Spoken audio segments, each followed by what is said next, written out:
Now, how they do it? Are they still in there? Yeah, see what you do. Probably you. Yeah. Just stand out there and watch. Stand by the car. Hi. Hi there. Yes. Yes. Sign in, please. So I did taxes today, but I forgot to take the checkbook with me. So I paid for it myself. Okay. So are you okay if I take the amount out of cash? Yeah. And then I'll just put this in there? the, Yeah. okay, good. I just want to make sure somebody knew. Yeah. what was Sounds going good. Let me sign it. on. Go for it. There you go. Proof that I did it. Thank you.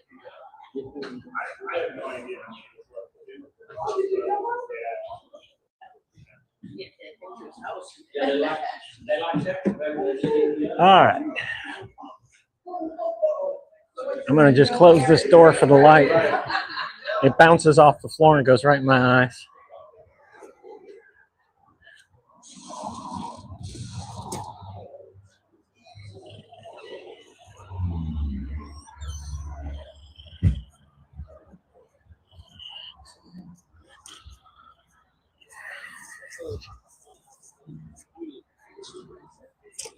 There we go. There we go. That way the light bounces off the floor, catches me in the eyes. All right. Well, it's about that time, so we'll go ahead and get started. How's everybody's bees doing? Busy? How's your bees? Good. Looking good? Good. We're going to look at Marsha's bees on Tuesday. Yay! Mine are looking good. They're doing well. Was out checking on them this weekend. All right, so we'll go ahead and get started. So we'll go ahead and go over what we're going to cover tonight. We're also going to have elections tonight for treasurer and secretary, right? And I am officially going to be stepping down. So it'll probably be May will be my last month. President. So I will be stepping down. I was debating. I was hoping to make it a little bit longer, but May is going to be it. Okay.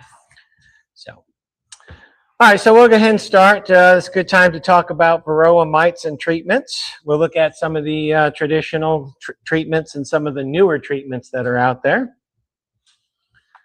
So again, Varroa destructor, for those of us that are relatively new or not new, Varroa is considered the greatest single driver of global honeybee health decline. All right.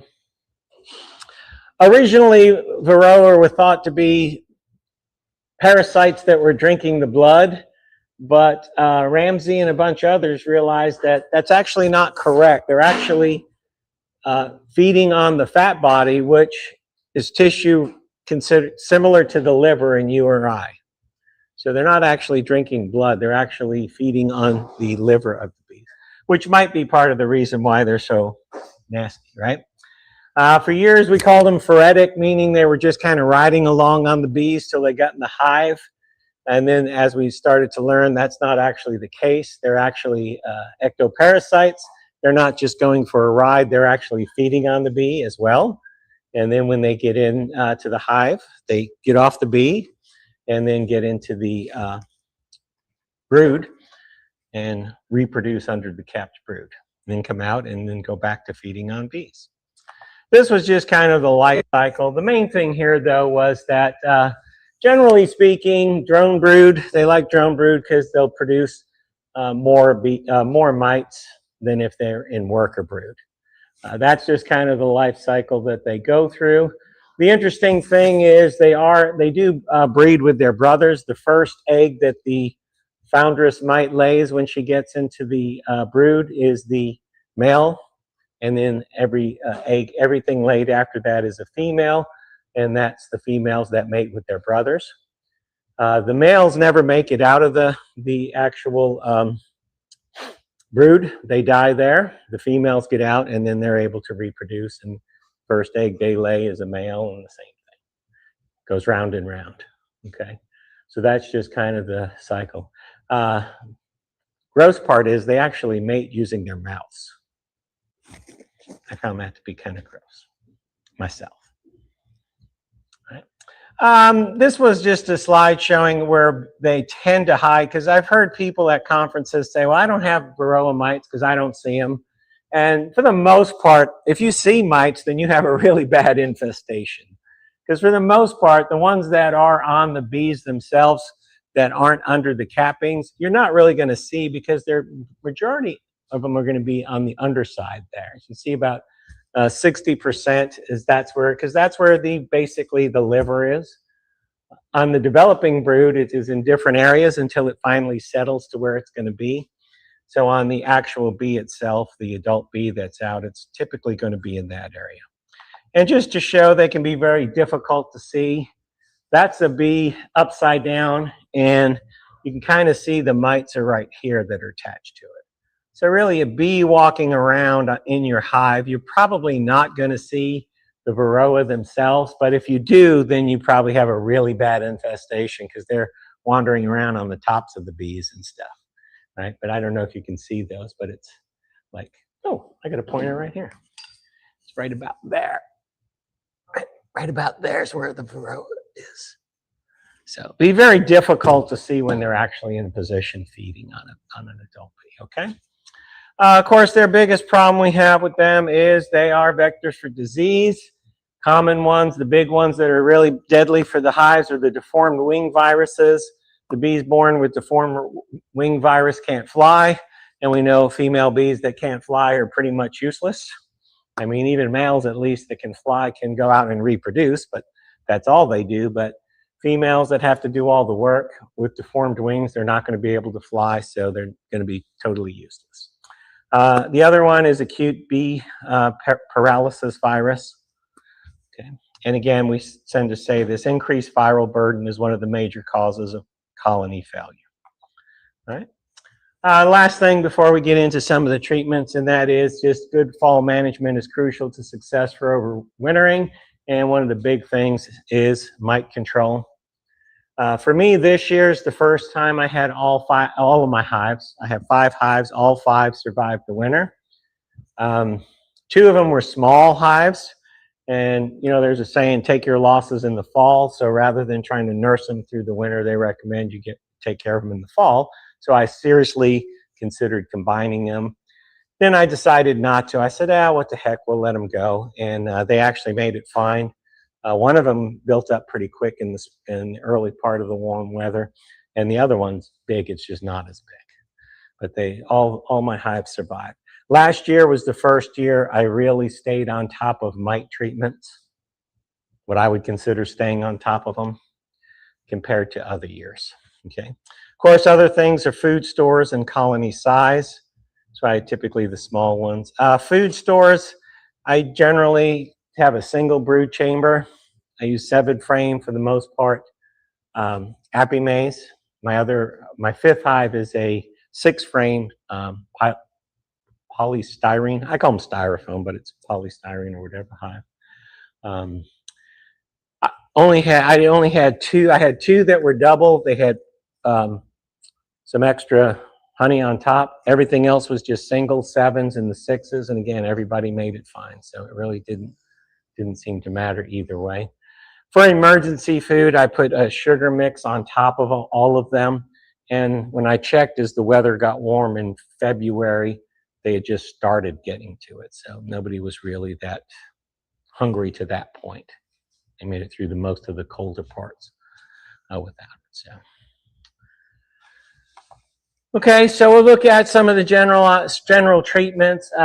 They're broken down into these general categories as we talk about integrated pest management, cultural ways, mechanical ways, and then we have chemical ways. And in chemicals, we have our soft chemicals, which are generally your organic type acids, and then of course your hard synthetic compounds, which is typically your amitraz type chemical. All right. Cultural is typically broken down to resistant stock, such as Varroa sensitive hygiene or ankle biters. I think Minnesota ankle biters or something like that. Small cell comb, and then, of course, brood breaks. Varroa sensitive hygiene, it's a generic trait that can be inherited. Generally speaking, that's what the bees do. If they have the trait, they will remove pupa that have reproductive mites under the cappings. They generally don't disturb pupa that have mites that can't reproduce. And according to everything I've read, it tends to be based apparently on smell. There's different odors that the pupa and the mites will have, and these hygienic bees can actually smell the differences, and so they open up the pupa that have mites that are reproducing as opposed to ones that don't. It is heritable, and generally speaking, breeders, a lot of your breeders that deal with breeding those types of queens are going to be doing something like instrumental insemination, or they're going to have large areas where they can flood it with drones that are also VHS, because as they mate open, that trait can be lessened and go away. Pure, and this basically, these recent tests are based on beginning with pure VHS breeder queens, which tend to be very expensive, typically starting at $1,000 if you're looking at a breeding queen. I think if you ever watch some of the YouTubers, particular Bob Benny, I think he talked about some of his queens, and I think they were upwards of $3,000, some of the Caucasian ones. I remember that number from somewhere, 3,000. I thought it was him talking about it. I'm not at the point where I'm willing to spend even $1,000 just for one queen bee. Oxalic acid is cheaper, so I can just kind of treat them with oxalic acid or something. But you know, some people are into that. And at a conference Gladys and I was at in Oklahoma, they also noticed that VSH bees also tend to be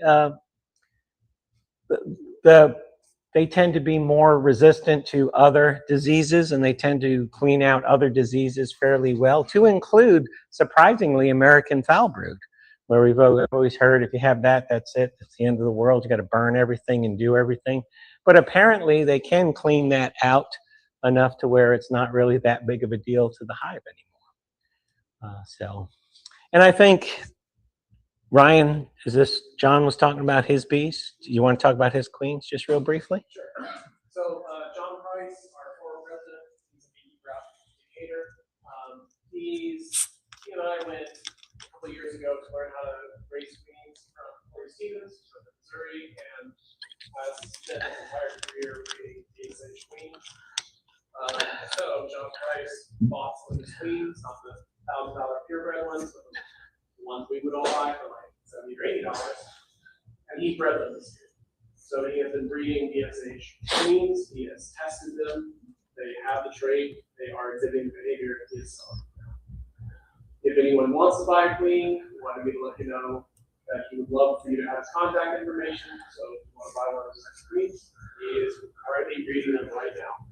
Sells queens over the next couple of weeks or month. So if you want his contact information, just let me know. And he has a picture of it out on Facebook on his site. For $1,000? No. He's not selling VSH breeder queens. No, he's selling, the generations past that. Yeah. That will be, you can buy either a cell, which would be a virgin queen, unmated, those would be $30. They'll make queens as well, which that's a roll of the dice to see what happens with those, but we made it so they can lay. And he'll also start selling overwintered queens that are already a year ahead of their prime. But he's working towards all these things. So if you want a queen with these traits, he is here breeding those out here. Yeah, Corey Stevens does the instrumental insemination, and he sells virgin queens, or sells even, I think. And so they haven't been mixed yet, but they're the ones that he breeds from score high on the Harbo assay have that genetic trait. But keeping in mind, as that queen gets superseded, that trait is going to weaken and weaken unless she happens to be mating with drones that also have that trait. But that's, as Brian said, it's kind of luck of the draw what happens, what they mate with. Okay. All right. So next on the list, we have, maybe not, small cell comb. Most commercial foundation is 5.4 millimeter. Wild bees tend to make their hexagons a little bit smaller. So for a while back there was some research that suggested that if you use smaller cell comb, that mite numbers would decrease. And, particularly with the female, because of course the males that you're going to have bigger, for the drones, are going to have bigger cells.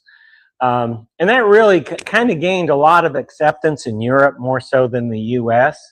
And then, of course, our dear friend, Dr. Seeley, up there in the Oregon forest, and they did their studies and said, really, small cell comb does not control Varroa mites in any particular fashion at all.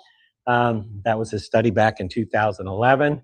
And that was kind of the end all, I think, in the US for a little while, and now it's starting to come back, I think. I was watching Dr. Seeley talking in a European conference through Zoom. And of course, he mentioned the small cell thing, and people in the audience booed him. He said, well, in the US, we've decided that small cell really doesn't affect mites at all. And people are like, boo, boo, just all fun and games. But yeah, he was, Europe, I think, is it's still bigger on the small cell. I actually do have some small cell this year for the first time. I'm trying some. I don't know if you're familiar with 21st Century Bee, guy out of Van Buren that makes infinity frames. I'll show you some if we have some time. But so he makes different sizes. He makes the drone comb, the regular size, and then he makes some small cell. So I purchased some small cell, and I'm trying just to see. I doubt seriously it's going to make any major difference. Right.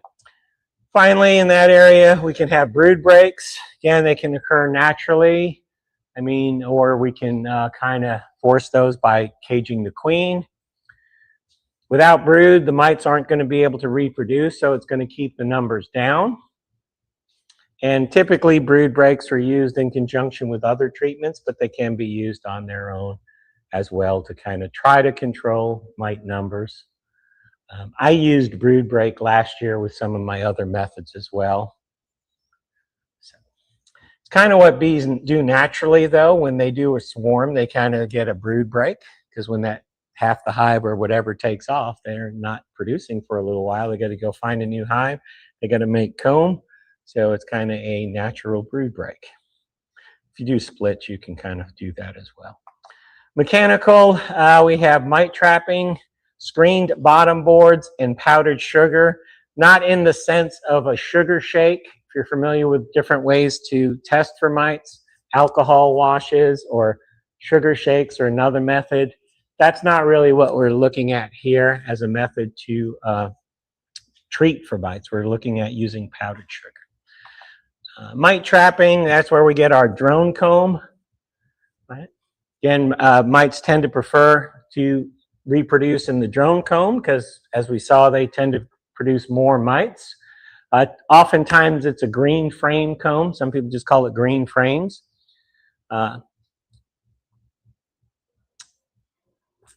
21st century bees, his are blue framed.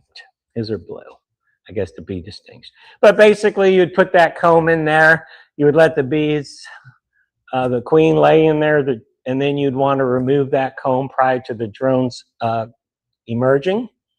And of course, you would do something, either scrape them off. Some people freeze them. And of course, freezing them is going to kill the drones, and it's going to kill the mites with them. And then they take those and put them back and let the bees clean them up. You do have to be careful with that, though. Again, some of the conferences we were just recently at, Gladys and I, they were talking about that. They did do some studies on that and found if the bees, the pupa had already been infected by the mites, freezing them is not necessarily going to kill that. So when you put those back inside to the in the hive for the bees to clean, the bees may actually eat some of the pupa, and if there are viruses that can spread the viruses again. So they're starting now not to recommend doing the freeze thing and just sticking them back inside as a method to do that. Of course, if you do the green comb or any drone comb method, you have to be careful. You got to watch your timing. Make sure you don't let those drones hatch, because then you're creating a huge mite bomb, because again, they're going to have more mites in them potentially than what the regular comb would. Another thing some people do is use a medium frame in a deep box. And what will happen is the bees will build comb underneath the medium frame. And typically it's going to be drone comb. And then you can just cut off that drone comb and do the same, have basically the same effect.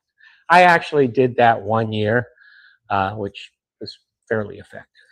And I did look at the actual, when I took it out and I cut off the comb, I kind of dug through it to look at the drone pupa, and I could see the mites on there. There were quite a few mites. So that's one way to do it. Okay. This is just a little, if it works, oops, just a little video. I don't know if it'll play. Which is an integrated pest management technique that encourages them to lay drone brood in this frame, and when it's filled up, you can pull it out and freeze it and kills all the drones, but it also kills all the mites. Which mites are generally attracted to drones because they take a little longer in the cells, so they can replicate themselves a little faster. So it doesn't hurt the colony to get rid of some. Some people that have chickens will scrape that off and feed those to the chickens. I did it, like I said, I used the green frame. It worked. Typically, though, what happened was after the first big push of the bees using them for drone, then they just started storing honey in them. So I got maybe one use as actual drone comb, and then when I replaced them, they just decided to use them as honey stores. So it was a little bit more effective using the medium frame, because then they just built again on it and they did stick drone comb in there. Okay. All right, another method, screen bottom boards. Right, mites will naturally fall off bees as they're moving around. Also, honeybees do groom each other. So mites fall through the screen bottom boards. If they go through all the way, they're less likely to climb back. Some people put trays with sticky boards in them. Diatomaceous earth, that's what I put in mine.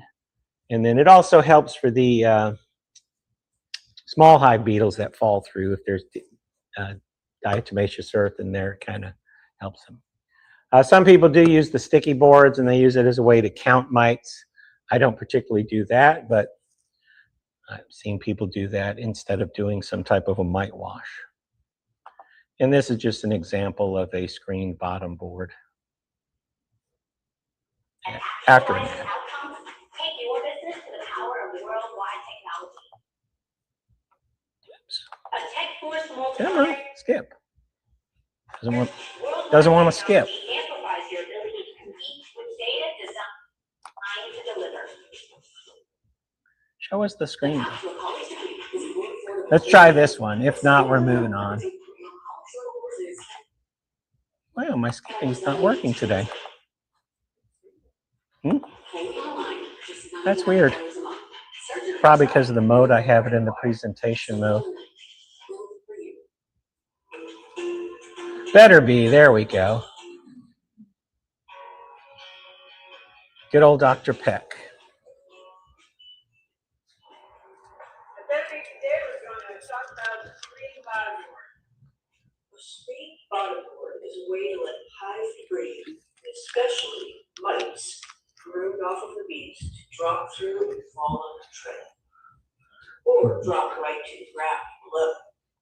All the stuff that bees are grooming off themselves falls down and ends up on the tray. And that lets you count how many Varroa mites the bees have, which will help you know if a mite treatment is needed. It also helps you see just what's going on in your hive in the winter, where the dust and things are landing. It will let you see how big your cluster is, and you don't have to open your hive and see that kind of thing. Just pull out the tray.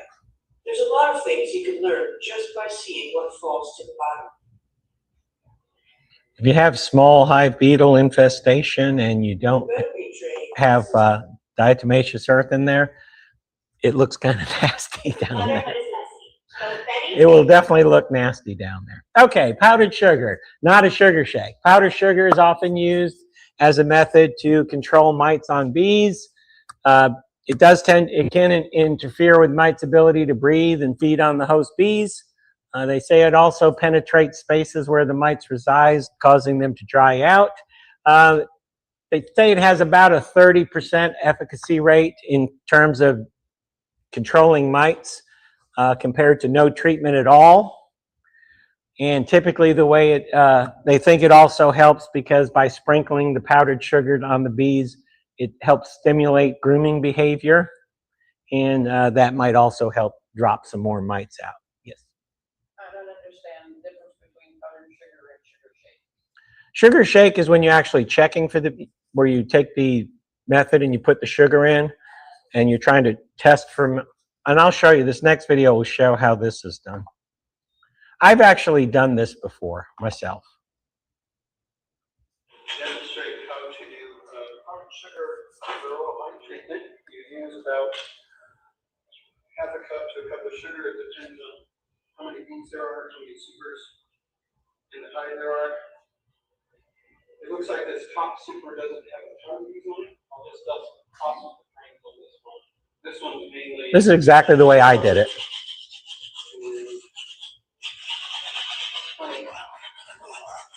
I didn't do as much of that.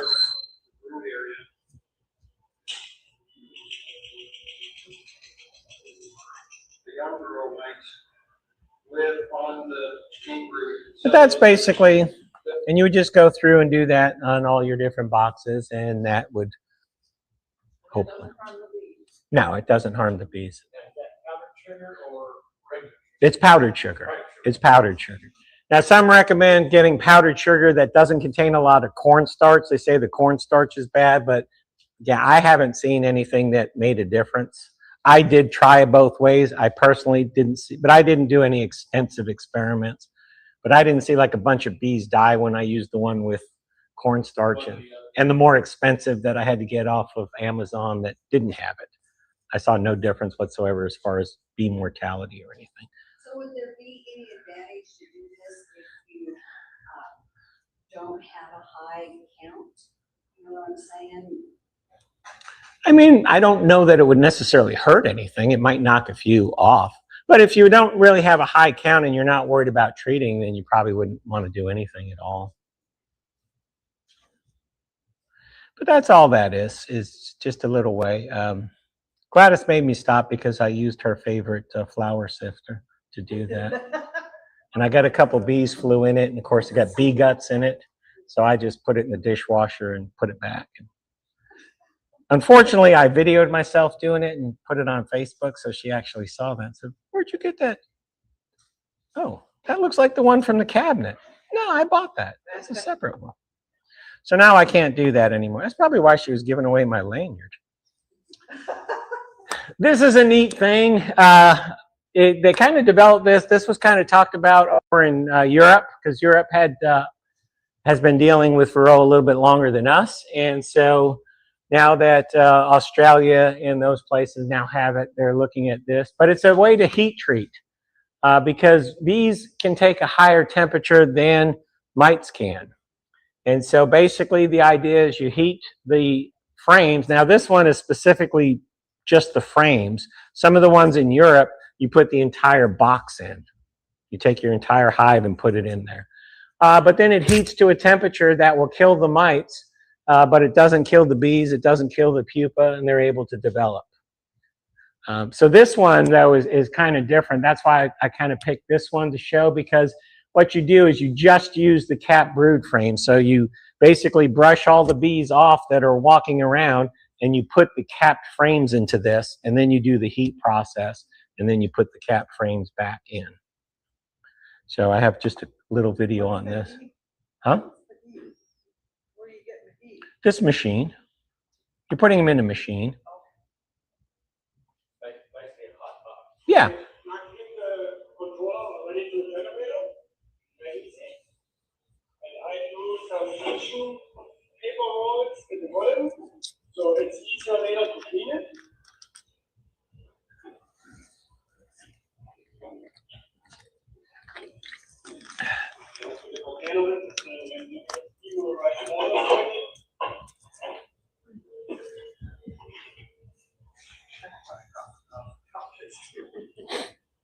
Yeah, it's probably expensive to buy the machine itself, but they do have people that will come and do these for, you know, you pay as a service.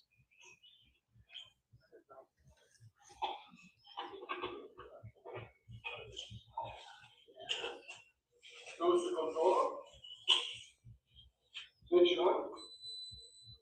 And now the controller is heating up the temperature to 35 degrees. Temperature Celsius. Beehive and makes the humidity like this beehive. So that takes a couple of minutes, and when this is ready, we start putting frames in. So you just. The good frame is mostly kept good. I will show all of these off. That's all they do. We put them in there, heat them up.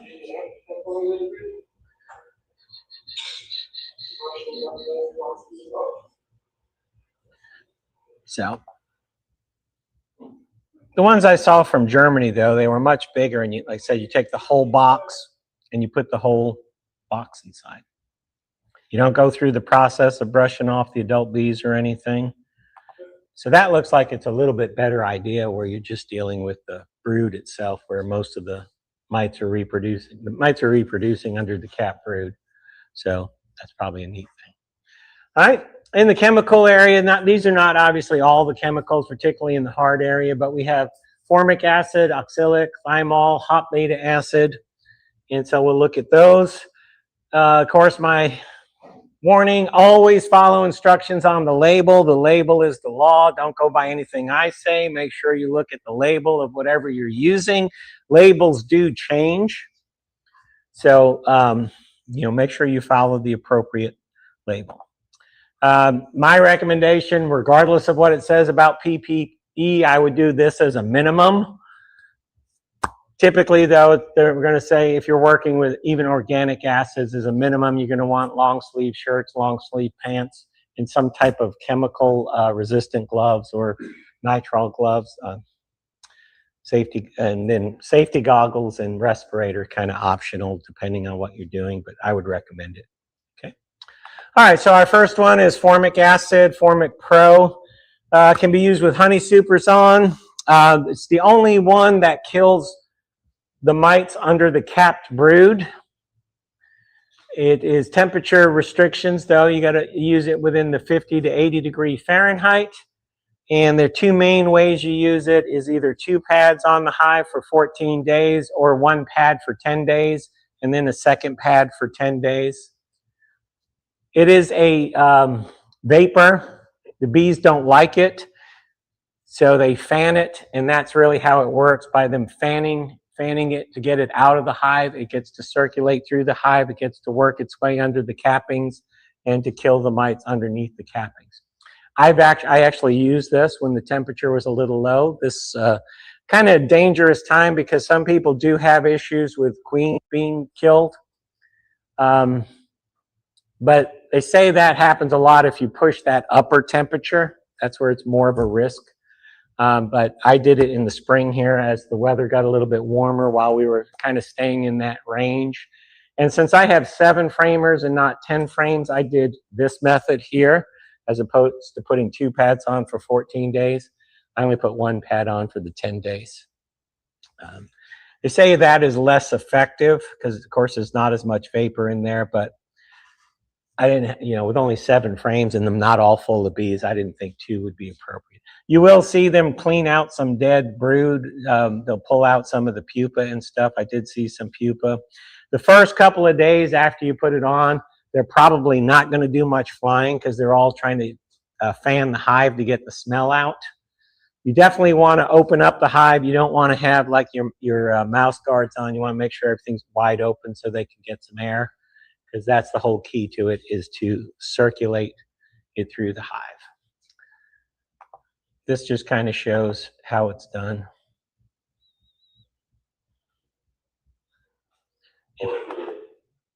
Just not going to let me skip today, huh? So as the symptom goes, moisture, mildew, mold, any of that stuff. All right, we'll give it a second. Wood doesn't like water. Every house that is on a crawl space needs an encapsulation. It's so important, man, because you get done.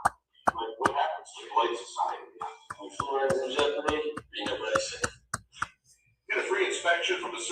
expert at Foundation Recovery Systems, a Groundworks company. Most of the formic acid works the first few days. So really the first day or two is the only time you really want to worry about that temperature. After that, it's not as critical. They are sharing healthy choices that are truly delicious and can be a part of your everyday life.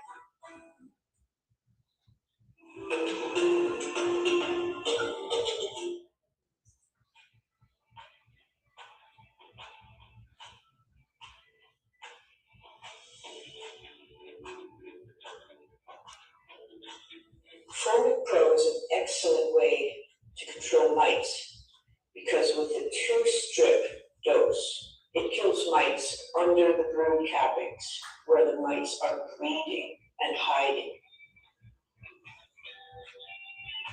In the Greenwich, New York area, Formic Pro pads are one of our favorites to control mites because our temperatures rarely go above 85. It's important that the outdoor temperatures are not above 85 degrees during the first 3 days after you put Formic Pro on. 1 or 2 is good. We use Formic Pro twice per season, usually 7 to 8 weeks between treatments.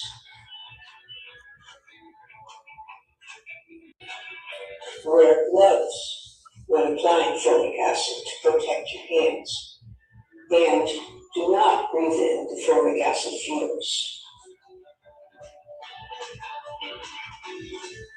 This is our second Formic Pro treatment, and it's coming about 8 weeks after our first one finished. We have to pull out these old pads right now. It's fine to leave them in, but they are an obstruction that the bees will try and nibble away, so it's helpful to take them out. Discard them with your trash.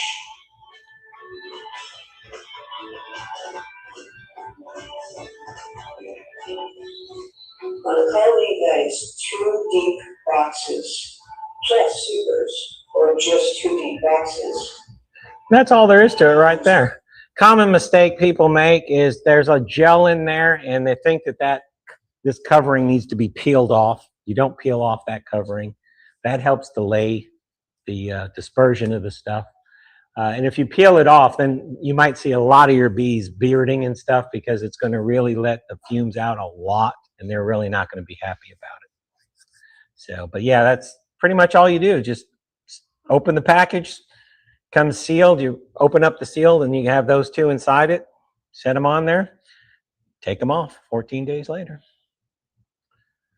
Pretty easy to use.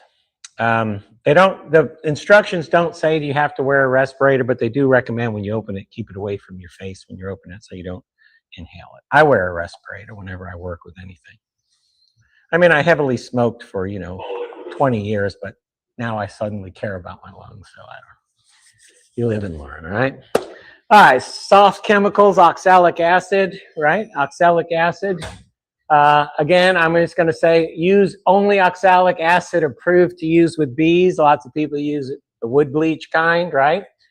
These are, to my knowledge, these are still the only 2 that are actually approved for use with bees. Different ways you can treat them: using a dribble method, using the extended release, or using vaporization. Dribble method's fairly straightforward. You use a syringe, you squirt a certain amount on the bees in between the seams. At most, you're supposed to use 50 milliliters per colony, 5 millimeters per seam. You kind of put that much in. Typically, you mix it with 1-to-1 sugar water. You can use it with honey supers on. And again, most of your mite treatments other than formic acid are not going to kill mites under the capped brood. And with oxalic, there are no temperature restrictions whatsoever. Oxalic, as with many of the other acids, it's something that has to touch the bees. Touch the mites. So the bees will get into it, and of course, it'll touch the mites. There's debate on exactly how it works with the mites. Some say it burns off their little feeties, things like that. I don't know that that's true. Some say it's just absorbed through their little feeties. I don't know. But this is how you do the dribble. It's fairly straightforward, as its name applies. Oh man, we got a lot of. Socialist price controls. You just dribble it on them. MFN legislation. There's lots of different. Again, follow the package instructions on how often to do it, how much time to wait in between doing it. Everybody has their own ideas on how often you should do it. Apibioxyl oxalic acid is a great choice to control Varroa mites during the broodless period. She said everything was a great Today I'll show you how to choice. use our oxalic acid dribble kit. It includes 35 grams of apibioxyl oxalic acid, enough for 20 hives. Also, a pair of rubber gloves, safety glasses, a mask, and a syringe. The OA dribble method is done using 1-to-1 sugar syrup as the carrier for the OA. We just have roughly equal amounts of white granulated sugar and water, and we're going to mix the two together to make this simple syrup. The exact amount of sugar and water is not important.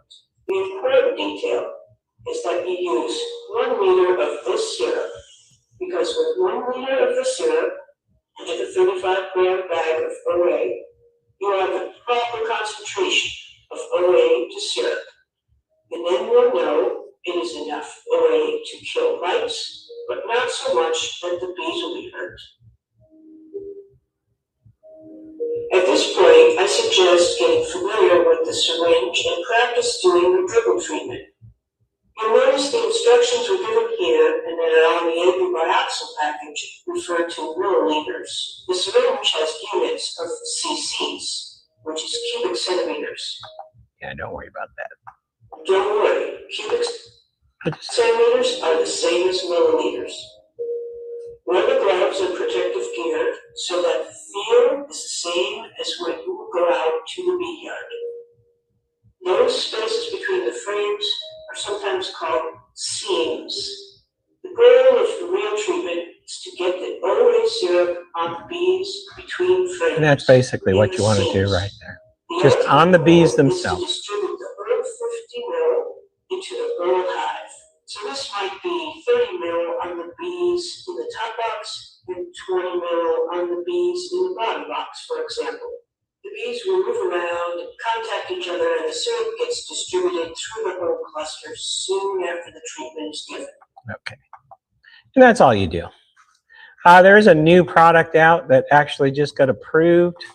And this is already a pre-mixed version. AB box RTU, ready to use. It doesn't contain any sugar water, which they say makes it more effective because the bees aren't licking it off. Because again, that oxalic acid has to contact the mites for it to be effective. So this stuff is mixed, and it's not mixed with sugar. And so they say it stays on the bees a little bit longer. Also, it's approved at a little bit higher dosage of oxalic acid than typically you would make with a homemade solution if you followed package directions. Not everybody does. And then they say do it about 4 times per colony, 7 to 10 days apart. And again, no temperature restrictions with oxalic, and you can use it with Superson. So basically, it's just a ready-made mix. It comes in a tube or in a package like that. And you use it just like you would any oxalic dribble. It's just you don't have to mix it yourself. And they have that cool bottle you can buy, which of course I bought as well with the stuff. I have to have the gadgets.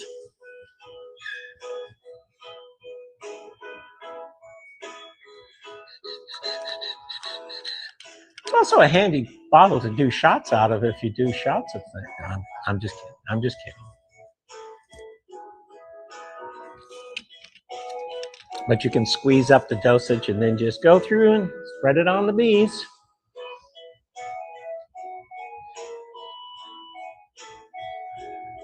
And that's all you do.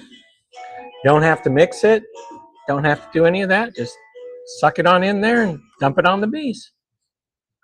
So I'm going to try that. I do have it. I bought it at the North American Honeybee Conference, and I'm going to try it this year sometime. The other ones, slow extended release Varroxan. Again, these are the strips. You apply one strip. They can stay on a long time. You don't want to go more. They say more than 56 days for these. Use them with the supers on, and they used to say one box in between. So if you had them on, if you had 2 brood boxes, you put them in there, and then you'd want to put an empty box. It could be either drawn comb or just frames. But honey that you wouldn't want for human consumption, and then you could put the super on top of it. All right, fairly straightforward to use. It's just a strip that you put in there. That's what we used on yours and mine. And I think I gave, did you use some? Okay. Right. You just fold it and put it on the frames. Very simple, very easy to use. Big thing they say though is watch that 56 days. Don't leave it in there longer than that.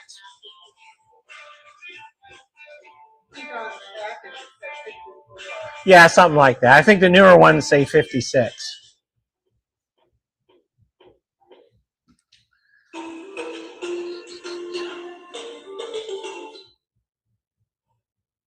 We all know Varroa might seriously harm our honeybees by biting them and spreading deadly viruses.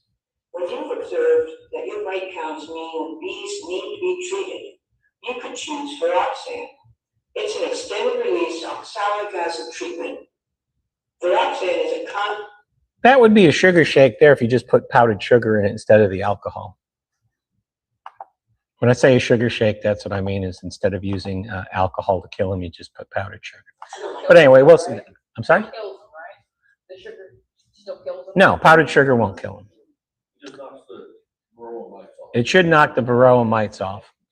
Okay, then the last, another method is the vaporization method. I've personally never used this yet.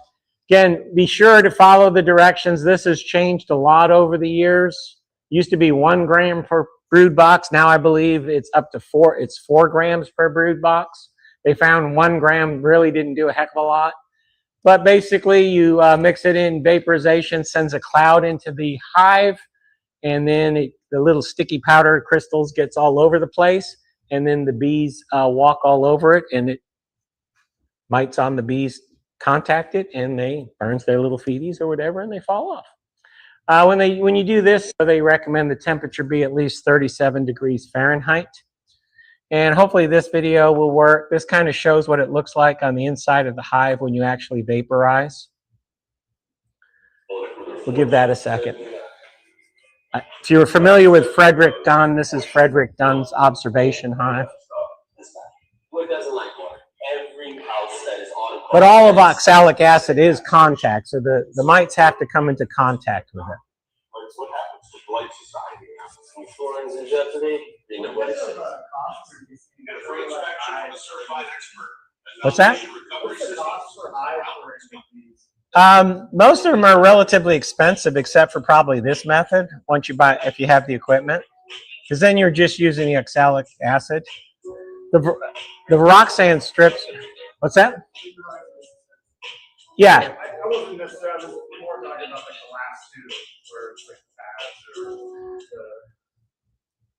We want to make sure that it gets right through there and that there's no blowback. That is what we're going to demonstrate what it looks like inside the colony when you deliver oxalic acid vaporization this time division high. It's 8 frames. It is in tandem, 2 frames each. Look on the left there. You see my thumb screw? And I'm going to pull that out. Now this is 2 inch here, which means it's 1.5 inches thick. So I needed that 2 inch quarter 20 thread thumb screw. Keep that hole open, otherwise it means we compromise it. Put it in upside down.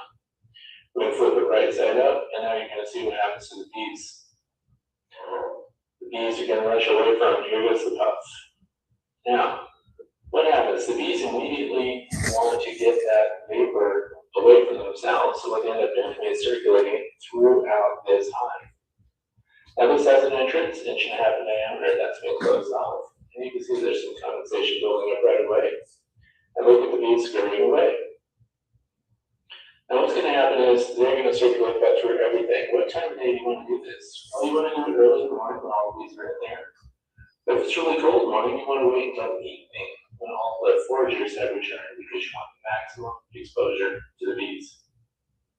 Now, the oxalic acid vaporization, delivers it as a vapor, but it will land on and adhere to surfaces all over the interior of the hive. And what happens then? Varroa destructor. And that's the intent of it. It puts the little crystals all over the hive, and then, of course, the bees come in contact, the mites come in contact, and they die. Another off chemical, thymol. Thymol is basically thyme. It's just a huge dosage of thyme. If you ever use this on your hive, when you go to your hives, it'll smell like thyme. It'll smell just like thyme. That's what it is. Slow release gel, not approved for use with honey supers, does have temperature restrictions. I used it in the fall of last year, once the temperatures got in that range. They have them, you can buy them in these little trays that are all set with the dosage. You just peel back the lid and set it on. If you have a lot of hives, they have a tub of it. You buy it in a big tub, and then you use like a syringe and put it on like a little cardboard and set those cardboards in. And that's the dosage. Repeat 2 weeks, leave in place for a further 2 to 4 weeks with the ideal treatment. Makes it smell really nice. If you like the smell of thyme, it really does smell nice. Let's see if this one will play without anything. Yeah. This is the one I used.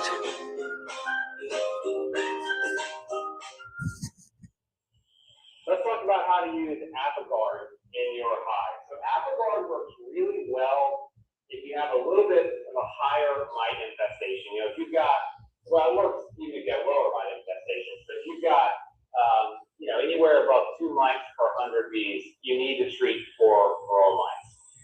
ApiGuard, you only want to use it after your honey supers have been pulled, so oftentimes in the summer. And it comes in these little gel packs that you peel the lid off of. Now, there's 2 different ways you can apply it. You can take your cover off and put an empty box, an empty super, on top with the cover removed, and then put this gel pad in the center of the hive, or you can put it in between the 2 brood boxes.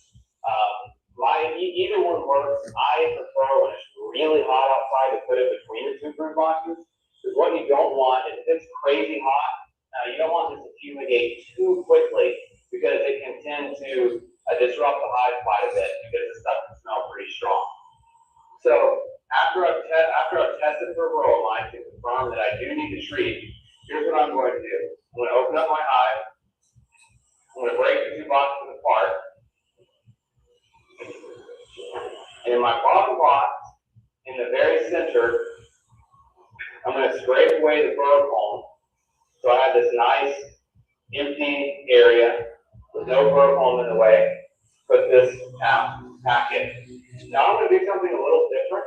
And so what I would encourage you to do if it's hot outside, you know, over 90 degrees. When you open this up, here's what it looks like.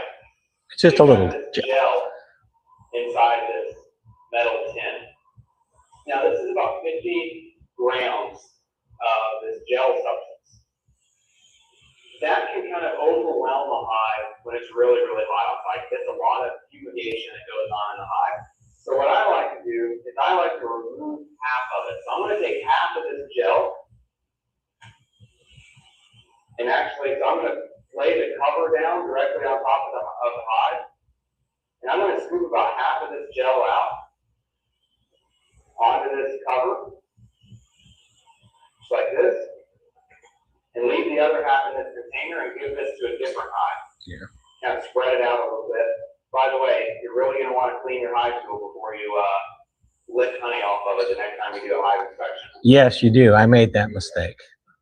But notice he said he's using it when it's 90 degrees. So yeah, the upper temperatures, a lot of people do that. Bob Benny recommends doing that as well. They do half doses and stuff when the temperatures get high. Finally, hop beta acid. Again, it has a temperature restriction. You can use it with supers on, and it basically works just like we have with the Varroxan strips. It's a strip you fold. Just to show you, we're not going to actually watch it.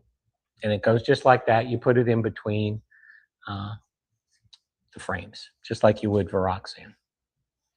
I did want to point out, again, make sure you always follow the labels because the new labels now for Varoxan says you don't have to leave that empty box in between. So you can put the supers directly on top now. And that actually was just approved this month. I'm sorry, we're in April now, March. The FDA just approved in March their change to say you don't have to put an empty super between. But always make sure you follow the labels. We get into the hard chemicals. Amitraz has been used for a long time, highly effective, not approved for honey supers, no no temperature restrictions. However, the big issue is if you use it over and over and over, mites do develop resistance to it. Apivar, yeah. Basically, the same thing. Apivar is a strip. Say it's 99% effective. It's a slow release over a 6-week period, and it works by contact, just like oxalic acid does. Probably the biggest difference, though, is if you continuously use it, then you're probably going to develop, you're going to encourage mites that are resistant to it. And this just shows sticking the strips in. I don't know if this is going to. Hello and welcome. I'm Fred Crowley with Vita Pharma, and today we're going to show you how to use Apivar. And I believe it says you're supposed to be wearing a respirator when you put that on. I think the instructions say that. He's not. Once open, the product will be activated, so please use the strips as quickly as possible. It's also important to note the batch code on the product for your record. We start by separating the 2 strips. For day and hives, 2 strips is the correct dosage. For lamb straw hives, 2 strips for brood pods. We're going to locate our brood frames and place our Apivar strip between the frames. The correct way to use an Apivar strip is using this triangle cut, bending it up like a horseshoe, and placing that in between the frames. Many beekeepers will simply hang the Apivar strip, and that is incorrect. So again, we will locate our brood. We will place our strips in using the beat method. And that's all there really is to those. Just watch your timing. A newer product, it's not approved in Arkansas, it's not approved in all states, but it also uses Amitraz called Amiflex. It's more of a gel that you actually put on inside. And it's more of a flash treatment, as that it has a more rapid knockdown effect than what the Apivar does, where it's a slow release. And they have some severe restrictions here. Do not use it more than 4 times a year, no more than 2 times in a row before a honey flow. And it, as of yesterday anyway, it was still not approved for use in Arkansas. Probably about a handful of states that don't allow it. But it looks kind of like this, and it's something you just kind of put the dosage on top of.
Right.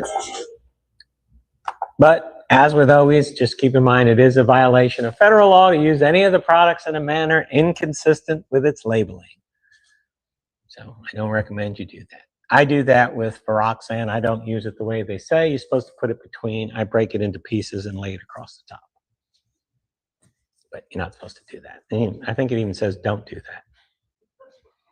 But I think it's more effective that way. So who knows? The next label might say you can do that. All right, so that's all I have. Any questions, comments, concerns? We have just prices. Prices. So a 20-pack of Varroa is $40. This is a mainly package of oxalic acid crystals. That's how much you want in the bag. It starts at $12 to $60 for a bag of crystals. A vaporizer starts at $200. And that's what we use for vapor. Foreman Pro 10 dose bag is $70. 2 doses is $20. And Guard, a huge tub, but I buy the 10 packs. I think that's like 50 or 60. Yeah, for a 10 pack. The 10 pack's like $50. Yeah, so that's like the wrong treatment. But if you only have one hive, I mean, and it's, a lot of those have expiration dates, which They is what I do. ran Yeah. into last year, Yeah, and I didn't buy anything. for it's like the Guard strips are really troubling because it's multiple in the pack. You open the pack, Yeah. it's going. The Guard trays, you can buy a single tray of that. You can buy single trays of it. That's fine. But when you buy a 10 pack, they're just 10 trays, they're all just together. So you don't have to use them all at once. Use one at a time. Okay. Dribble would also be, because you could buy the oxalic acid and then just do the dribble method. You had a number of different treatments there. How many were those type of treatments would you recommend? 1, 2, 3, 4 different? I like thymol, I like Formic Pro now that I've used it, and I like oxalic acid. Now I've only used the Varroxan, the strips. I have to do the dribble, but I didn't get around to doing it, so I am going to do the dribble this year. So you got a number of different. Yes, I've used the thymol. And the advice that I've always been told is, I mean, it works out naturally. You can't just pick one because of temperature restrictions and honey restrictions and all. You've got to use different ones at different times. But the Guard strips in particular were linked to the 60% Yeah. colony loss. Yeah, Amatraz.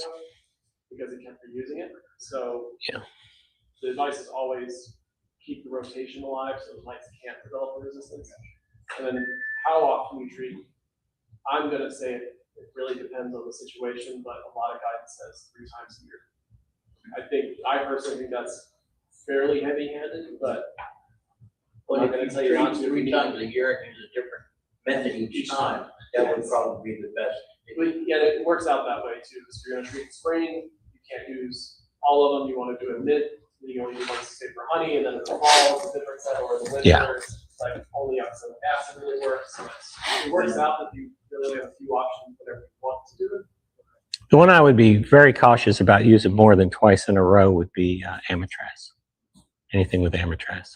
So they were talking about per box. Yes. Of 10 frames. Yes. Is it common for a hive to have 2 boxes of this? That's 2 brood? 20 frames of Yeah. brood? Yeah. That's common? It's a Yes. popular, the single brood chamber and double brood chamber, like any group of Mhm. beekeepers, it's going to be a pretty even split. Okay. Yeah. There was a question in the back. Yeah, so I'm pretty new beekeeper. The ones I got came in, I think about June of last year. They survived the winter. I think it might have been used, was given away for Roxanne sometime Yeah. last year. I got some of that when the weather started warming up, really got cold. I did put those on. It was about March 3rd, actually. I think that I put those on. I do have a screen bottom board, and here lately, I've taken the blue boards, the blue strips Yeah. that have grids on them, I put in there and left them for 48 hours and pulled them out. I couldn't find a single mite. Yeah. First one, I put another one in and still did. Am I living in a false sense of security? Am I missing something? No. Varroxan will help keep, it's not so much that it knocks them down as much as it helps keep them from even becoming a problem. So you're probably not going to see a lot of mite drop with it. You probably don't have a lot to begin with, and then by using that, you're probably not going to see a lot. Like hers, when we did her mite check, there was only a couple, and she had a bottom board in there as well in the screen, and we didn't find anything on it. So I'm thinking about taking them out. If I don't need them. Personally, I wouldn't. They've been there for like right about a month right now. I would leave them on for a minimum of 45 days and then take them off. And secondly, because I am new, if anybody wants to adopt, I Okay. Do you have my phone number? I don't think so. Make sure I'll give you my phone number before we leave. And just give me a call. Yes, sir. So I'm thinking you haven't stopped getting back to stock, they give you the white paper, you need the or they need to wait for. It's usually best to do a mite check to see how many mites you have. Like if you're getting a package, they were probably treated sometime before you got them, and they're probably not going to have a lot in the interim. But a lot of people will do when you get a package of bees, because there's no brood or anything, and they're going to be all on the bees. And instead of doing a dribble, they'll put it in sprayer and spray them with it, and that will help knock any down before you put them as you put them in. I didn't do that when I did put in my packages, but honestly, I didn't think of doing it until after I already did them.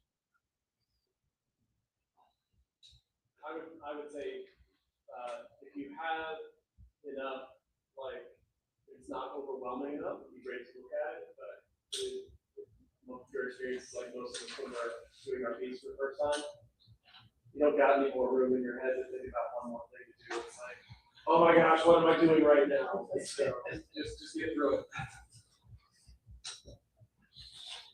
Any other questions, comments, concerns? Have you ever used essential oils? I have, but I've never seen that they actually did anything. I think thymol's the closest to an essential, but you know but it's such a high dosage. But I know some people, instead of using the Apigard, they try using just the thyme oil itself and stuff. Some even have said plant thyme plants around it, and that doesn't really work. It's going to be such a high dosage. But I mean, I don't see that essential oils make a difference, but I'm not an expert. I've been very pleased with oxalic acid and with the thymol. And now that I've used the Formic Pro, and I've actually gone, I didn't have any issues with it, so I'm kind of happy with that right now. Sir? This will be a little off subject, but because of warm weather, like I said, I put those on around March 3rd, and I remember because I took films of the bees. Mm-hmm. And at that time on March 3rd, they were just packing it in. I mean, they were coming in full of pollen. Pretty early for that, right? Are we in the honey flow? Or is that It's a little early. Everything's been a little early this year. So are we in a honey flow now, or is that still going to be coming? It's still coming. It's still coming. Yeah. So there's going to be more. Okay. Yeah. Yeah, they're just bringing in pollen. They're bringing in pollen in a little bit. That's out there. Yeah. But the oxalic strips don't have any temperature issues, so that's not really, you don't have to worry about that if it's too hot or if anything happens. There's usually a somewhat short spring honey flow that lasts maybe up to June, maybe mid-June, then it dries out. And then, gosh, August, there's another one that goes on for a little bit. And so it can be a little bit weird when you're first time beekeepers to expect steady production, but you'll just see it stop. Like midsummer, it'll just be like nothing's going on anymore. Right. You just have to wait it out, and then there'll be a fall bloom and it'll increase more. That's new information to me, because I knew they were bringing in pollen, I could see that, but I didn't know if they were also collecting nectar, or is this just pollen right now, and they'll collect nectar later? There'll be a little now, but it's going to start. Yeah, there's not really a lot of nectar out there right now. Okay. It's still. All right, do we want to do a vote? Okay. Who wants to lead that up? I don't even know who's running for what. Okay, so I'll see if I can have it. We have 2 positions to fill right now, and I think we have 2 people that will run for us here. So we'll talk about the first position first, which is secretary. The responsibilities of the secretary is to report our meeting minutes and things like that. It's pretty light work. I believe you got a volunteer. I can't remember the name. Karen. Okay. Karen Wyman. So, Is anybody else interested? yeah, does anyone else want to make this interesting? I'll go over it. Yeah. Do you need to stand up like formal rules about seconding and all that? I'm sorry. Well, we can if you want. Like nominate second. Sure. Who's nominating you? You are? I second. All those in favor? All opposed? Motion carries. Second position is treasurer.